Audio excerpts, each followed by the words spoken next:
All right, now let's shift our focus to West Asia, where Palestinian militant group Hamas has published a video of 2 Israeli hostages, which is a week after talks between Israel and Hamas on a ceasefire deal collapsed and Israel resumed fighting in Gaza. Now, the video shows Israeli hostages Elkana, Bohbot and Yosef-Haim, Ohan sitting in an unidentified location addressing a former hostage who was released on February 8th during the ceasefire deal and pleading for their return home. Well, the 35-year-old Bohbot and 24-year-old Ohan were kidnapped by Hamas on October 7th, 2023 from the Nova Music Festival.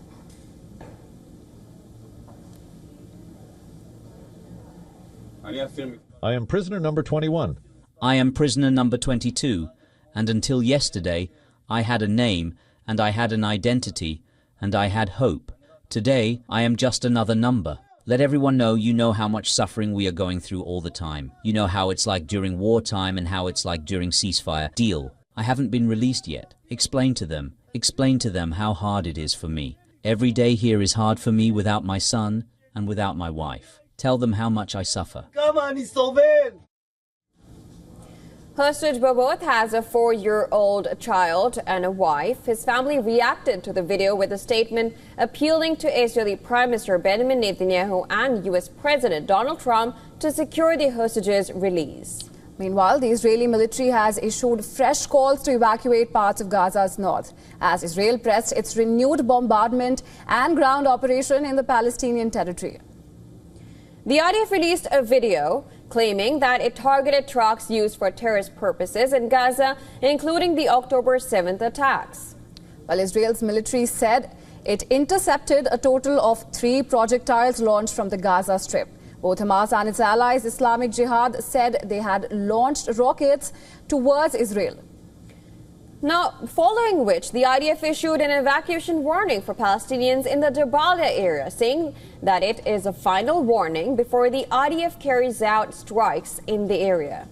Well, Gaza's Civil Defense Agency said an Israeli drone strike killed a journalist in Beit Lahia. According to the agency, the airstrike had targeted more than 10 cars in various parts of Gaza.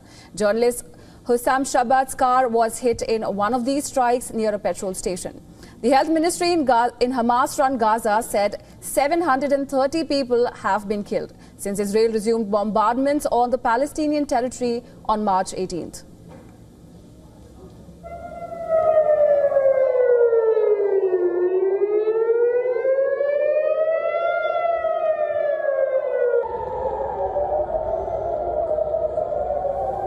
Meanwhile, Israel's military said it intercepted a missile launched from Yemen after air raid sirens sounded in central parts of the country, including Tel Aviv.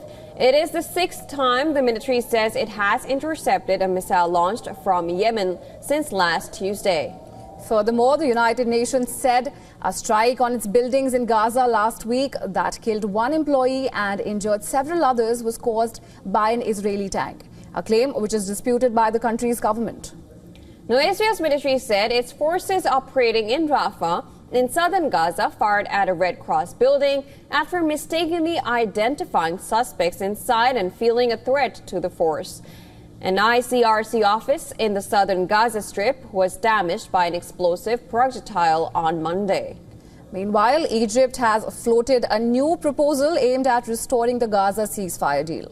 The Egyptian proposal made last week calls for Hamas to release 5 Israeli hostages each week, with Israel implementing the second phase of the ceasefire after the first week.